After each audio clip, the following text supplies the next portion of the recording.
अस्सलाम वालेकुम। आज हम बात करते हैं कैल्शियम इनटेक इन प्रेगनेंसी। बहुत इंपॉर्टेंट बात है। हम प्रेगनेंसी में भी और वैसे भी फीमेल्स को अपनी जनरल हेल्थ के लिए लेना चाहिए, लेकिन स्पेसिफिकली हम थोड़ी बात करेंगे प्रेगनेंसी के हवाले से।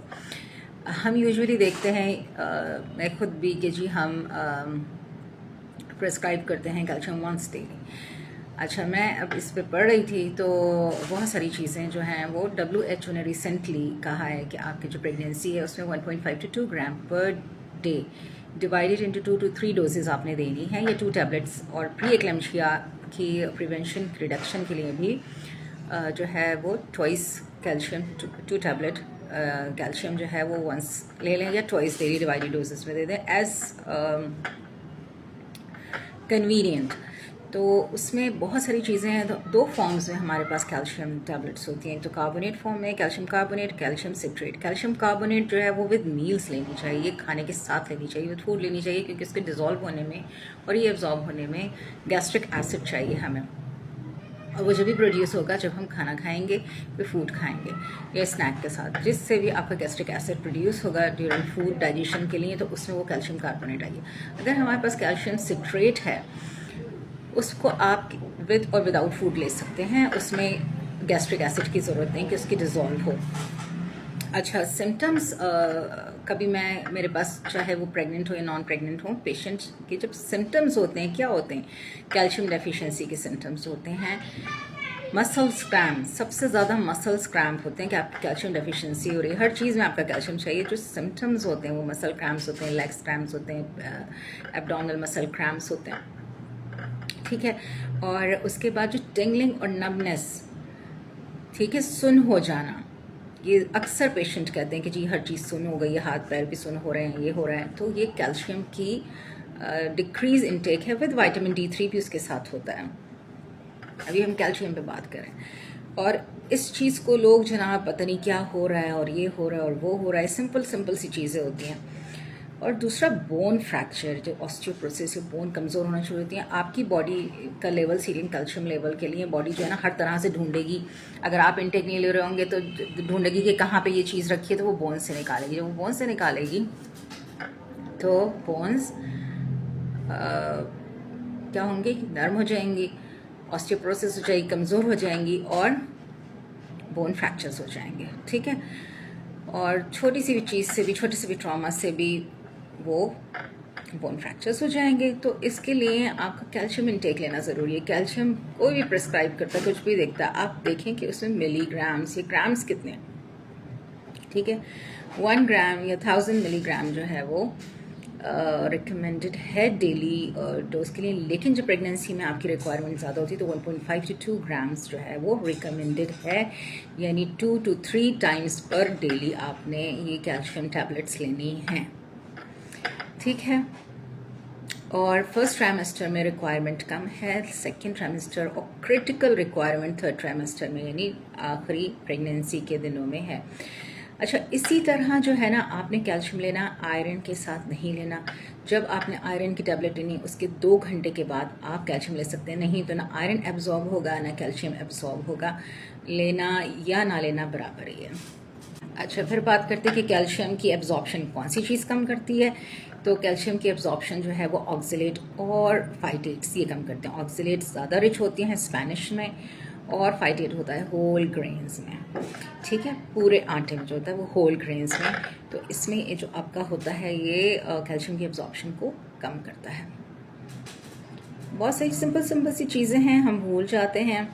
अच्छा, इन चीज़ों के साथ आपने कैल्शियम टैबलेट नहीं लेनी, बहुत इंपॉर्टेंट है। कोई नहीं बताता, और इसको बताना चाहिए। जिस वक्त आप पेशेंट को प्रिस्क्राइब करें आपको बताना चाहिए, ठीक है। कैल्शियम चैनल ब्लॉकर जो आप ब्लड प्रेशर की मेडिसिन में लेते हैं, ठीक है, और थायराइड मेडिसिन के साथ है कैल्शियम का इंटरेक्शन। तो ये और भी चीज़ें हैं, लेकिन इस पर ये मेन जो चीज़ें हैं जो हम देखते हैं डेली बेसिस पे। अच्छा, ख़ासकर जो सिंथेटिक थायराइड हार्मोन होता है उसके साथ इसका इंटरेक्शन है, कैल्शियम चैनल ब्लॉकर्स के साथ है, बिसफॉस्फेनेट्स के साथ इसका इंटरेक्शन है। तो ये ज़्यादा ख्याल रखना चाहिए, इन चीज़ों को मद्देनज़र रखना चाहिए। और जब भी आप पेशेंट्स को डिस्कस करें तो उनको ज़रूर बताना चाहिए कि ये इन चीज़ों के साथ इनका इंटरेक्शन है, एब्जॉर्प्शन है, और इस पे क्वेश्चंस हो जाना चाहिए, यानी आप उस पर डिस्कशन करना चाहिए पेशेंट से, और ज़रूर करना चाहिए। तो हम एक जनरल ओपीडी में देखते हैं दवाई लिखी और ये लिखा और वो लिखा और चले, नहीं, इस पर डिस्कशंस होना चाहिए और पेशेंट्स को ये समझना चाहिए कि एज अ पेशेंट उनको अपनी चीज़ों के बारे में नो हाउ होनी चाहिए। मेरी हमेशा अपने पेशेंट से डिस्कशन होती है, मैं कहती हूँ कि इल्म आपने कमाने के लिए नहीं लेना, डिग्री आपने कमाने के लिए नहीं लेनी, आपके अपनी ज़ात पे वो इफ़ेक्ट कर रही है, ठीक है। तो मेरे छोटे बेटे से मेरी बात हुई तो उसने कहा कि मैं तो मेडिसिन ज़रूर पढ़ूंगा, क्योंकि मुझे पता होना चाहिए कि भाई मुझे मेरी हेल्थ इम्पॉर्टेंट है। मुझे बहुत अच्छा लगा, क्योंकि वो आप यही बात है कि जब आप इल्म वालों में रहेंगे तो आपको पता चलेगा कि इल्म की फजीलत अल्लाह ने कुरान में क्यों रखी है। और हमारे यहाँ तो कुरान का इल्म भी नहीं लिया जाता। तो इल्म, अल्लाह ये कहते हैं कि मैंने जिससे मोहब्बत की मैंने उसको इल्म दिया। तो ये कितनी बड़ी बात है कि अगर आपको अल्लाह की मोहब्बत आपको मिली है तो आपको इल्म ज़रूर मिलेगा और आप उसकी जुस्तजू करेंगे। ये अल्लाह की मोहब्बत की निशानी है, ठीक है। जो कुरान की निशानी है ना, वो देखा करें।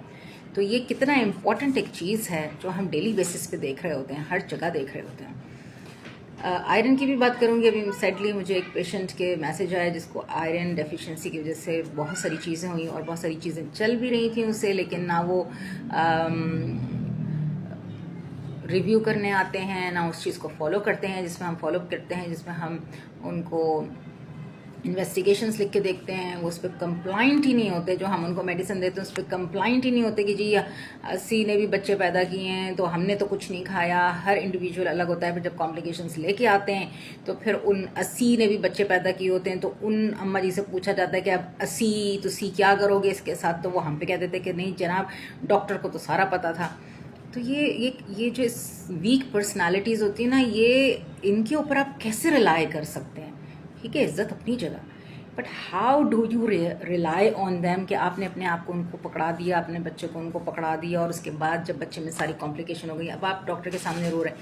आप कॉम्प्लिकेशंस को प्रिवेंट कर सकते हैं, प्रिवेंशन है, prevention is better than cure, ठीक है। तो जो प्रिवेंशन है ना, वो सबसे इंपॉर्टेंट। जो एक चीज़ हो गई उसको वापस लाना नहीं, अब उसके बाद क्या करना है, और उस कॉम्प्लिकेशन में आपको जो नुकसान हुआ है वो आपको भुगतना है। उसके साथ जो है ना, आपका डॉक्टर भी सूली पे लटका होता है, कसम से लटका होता है कि अब ये ना हो जाए क्योंकि ये कॉम्प्लिकेशन होनी है, अब ये ना हो जाए। अच्छा मेरे पास अब एक तो इनके पास पैसे कम है तो रिसोर्सेज भी हमारे पास कम है। अब इस इतने चुनने से रिसोर्सेज में आपने कैसे बेस्ट देना है, यानी दिस इज समथिंग कि आप सोचते हैं कि यार मैं, इसीलिए जो है ना, लो इकोनॉमिकल ग्रुप के पेशेंट्स को डील करना बहुत मुश्किल है, बहुत मुश्किल है।